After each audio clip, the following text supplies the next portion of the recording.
যখন ঘরে ভগবান আবাস করেন তখনই 11টি সংকেত পাওয়া যায়। নমস্কার, কৃষ্ণকথাতে আপনাদের সবাইকে স্বাগত। আজকের এই ভিডিও থেকে আপনারা জানতে পারবেন স্বয়ং ভগবান আমাদের ঘরে বাস করলে কোন কোন সংকেতগুলি আমরা পেয়ে থাকি। চলুন তাহলে দেরি না করে শুরু করা যাক আজকের এই ভিডিও। এই কয়েকটি সংকেতের মাধ্যমে ঈশ্বর আমাদের জানিয়ে দেন যে আমাদের জীবনে ভালো সময় আসতে চলেছে। তিনি স্বয়ং আমাদের ঘরে বাস করে আমাদের আশীর্বাদ করছেন। এই সংকেতগুলি আপনার জীবনে কখনো যদি দেখা দেয় তাহলে আপনাকে বুঝতে হবে যে আপনার উপর ভগবানের অশেষ কৃপা রয়েছে। এই বিষয়টা আমাদের সকলের মনে রাখা প্রয়োজন যে আমাদের জীবনে সুখ অথবা দুঃখ কোনোটাই চিরস্থায়ী নয়। সময় যখন আমাদের খুব খারাপ যায় তখন অনেক সময় আমরা এই বলে নিজেদের সান্ত্বনা দিই, এই খারাপ সময় খুব শীঘ্রই কেটে যাবে এবং কিছুদিনের মধ্যেই ভালো সময় আসবে। আবার কখনো সময় যদি আমাদের খুব ভালো যায় তাতেও আমরা ভয় পাই, এটা ভেবে যে হয়তো এই ভালো সময় খুব বেশি দিন স্থায়ী হবে না। এবং অধিকাংশ ক্ষেত্রে এই বিষয়টি বহু মানুষের ক্ষেত্রে হয়ে থাকে। ভালো সময় অল্পের মধ্যে শেষ হয়ে যায় আর খারাপ সময় দীর্ঘদিন ধরে স্থায়ী থাকে, যেন কোনো অবস্থাতেই এই খারাপ সময় কাটতেই চায় না। তবে কিছু কিছু সময় এমন বেশ কিছু ইঙ্গিত পাওয়া যায় যা থেকে পরিষ্কার বোঝা যায় যে আমাদের জীবনে স্বয়ং ঈশ্বর আমাদের ঘরে বসবাস করে আমাদের আশীর্বাদ করছেন এবং আমাদের জীবনে ভালো সময় আসতে চলেছে। এবং এই ভালো সময় আমরা আমাদের নিজেদের চেষ্টায় আরও দীর্ঘস্থায়ী করতে পারি। এই ভিডিওর মাধ্যমে এই বিষয় নিয়ে আপনাদের সামনে বিস্তারিত আলোচনা করা হবে। ভালো সময় আসার পূর্বে প্রথমেই ঈশ্বর যে সংকেত দেন তা হলো, আমরা অনেক সময় রাত্রে স্বপ্নে দেখে থাকি। স্বপ্নে আপনি যে বিষয়টি দেখলেন তা যদি আপনি সম্পূর্ণ মনে রাখতে সক্ষম হন তাহলে আপনার জীবনে ভালো সময় আসতে চলেছে। আর যদি স্বপ্নের ঘটনাটি আপনার জীবনের সঙ্গে পুঙ্খানুপুঙ্খ অর্থাৎ একেবারে হুবহু মিলে যায়, অর্থাৎ সত্যি সেই ঘটনাটি ঘটে থাকে, তাহলে সম্পূর্ণ নিশ্চিত হয়ে যান যে ভগবান আপনার সঙ্গেই রয়েছেন, আপনার গৃহেই রয়েছেন। তিনি সর্বদা আপনাকে লক্ষ্য রাখছেন।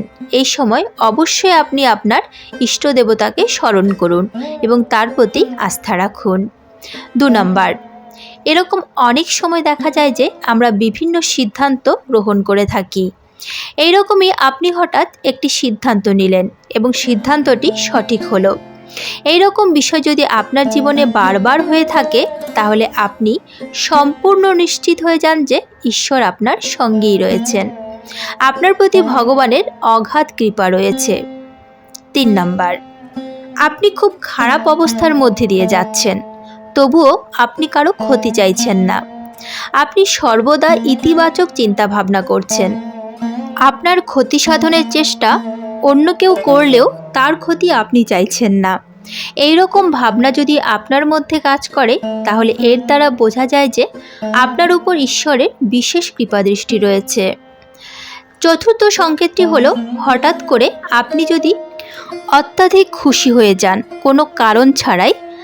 যদি আপনি এই রকম খুশি অনুভব করেন তাহলে মনের মধ্যে যদি এক পরম শান্তি অনুভব করেন, আপনি নিশ্চিত হয়ে যান যে আপনার আগামী দিনগুলো খুব সুন্দর হতে চলেছে, আপনার অসফল কাজ সফল হতে চলেছে। আপনারা যতই ব্যস্ত থাকুন না কেন, ঈশ্বরের পূজা বা ঈশ্বর সাধনার জন্য সারাদিনের হাজার কাজের মাঝেও একটু সময় বার করুন। এছাড়াও হিন্দু গৃহস্থের প্রতিটি বাড়িতেই ভগবানের জন্য একটি আলাদা স্থান রাখা হয়। অনেকেই পৃথকভাবে একটি ঠাকুর ঘর তৈরি করেন, আবার অনেকেই নিজেদের শোবার ঘরের পাশে একটু জায়গা নির্বাচন করে ভগবানকে সেখানে প্রতিষ্ঠা করেন। আমরা বাড়ির সুখ শান্তি মঙ্গল কামনার জন্য ভগবানের পূজা করে থাকি, কিন্তু আপনি কি জানেন যে আপনি যখন পূজা করছেন সেই সময় ভগবান সংকেত প্রদানের মাধ্যমে জানিয়ে দেন যে তিনি আপনার গৃহে আছেন, আপনার সঙ্গেই। যখন কোনো ব্যক্তি ভগবানের পূজা অর্চনা করে থাকেন তখন নিশ্চয়ই প্রদীপ প্রজ্বলন করেন। যদি আপনার জ্বালানো প্রদীপের শিখাটি উপরের দিকে উঠতে থাকে এবং দীর্ঘক্ষণ ধরে যদি এই প্রদীপের শিখা প্রজ্বলিত অবস্থায় থাকে তাহলে এই বিষয়টি সংকেত প্রদান করে যে ঈশ্বর আপনার পূজায় সন্তুষ্ট হয়েছেন এবং খুব শীঘ্রই আপনার কাছে কোনো ভালো খবর আসতে চলেছে। কিন্তু জ্বালানোর প্রদীপ বারবার নিভে যায়, তাহলে এই বিষয়টি সংকেত প্রদান করে যে কোনো না কোনো বিষয়ে ভগবান আপনার প্রতি রুষ্ট হয়েছেন। এই হলো ভগবানের 5 নম্বর সংকেত। এবার আসি 6 নম্বর সংকেত। পুজো করার সময় আমরা প্রায় ধূপ জ্বালিয়ে থাকি। যদি দেখা যায় ধূপ জ্বালানোর পর ধূপের ধোঁয়া ভগবানের দিকে যায় অথবা সেই ধোঁয়া ঈশ্বরের কোনো রূপের আকৃতি নিচ্ছে, তাহলে এই বিষয়টি সংকেত প্রদান করে ঈশ্বর সর্বদাই আপনার সঙ্গে রয়েছেন আপনার গৃহে। হাজার চেষ্টা করেও আপনার কেউ কোনোরূপ কোনো ক্ষতি সাধন করতে পারবে না।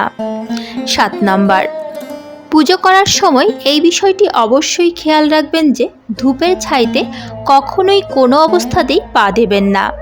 এই ছাই কোনো পবিত্র গাছের তলায় রেখে দেবেন অথবা জলে ভাসিয়ে দেবেন, কিন্তু কোনো অবস্থাতেই যেন ধূপের ছাইতে পা না পড়ে। 8 নম্বর, পুজো করার সময় যদি কখনো দেখতে পান আপনার শরীর শিওরে ওঠে বা কেঁপে ওঠে, তাহলে এই বিষয়টি পরিষ্কার ইঙ্গিত করে যে ঈশ্বর আপনার চারপাশে সর্বদাই রয়েছেন এবং তিনি আপনাকে সমস্ত প্রকার বিপদ থেকে রক্ষা করছেন।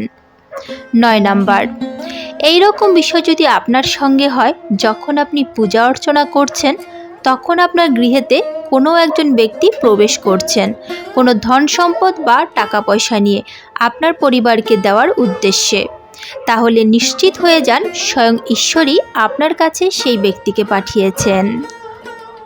10 নম্বর, ব্রহ্ম মুহূর্তে ঘুম থেকে ওঠা। অনেকেই আছেন যাদের ঘুম থেকে ওঠার আগেই চোখ খুলে যায়। যদি প্রতিদিন ঘুম ব্রাহ্ম মুহূর্তে অর্থাৎ ভোর 3টে থেকে 5টার সময় ভেঙে যায়, তাহলে আপনার জীবনে একটি বড় পরিবর্তন আসতে চলেছে বলে ইঙ্গিত দেওয়া হয়।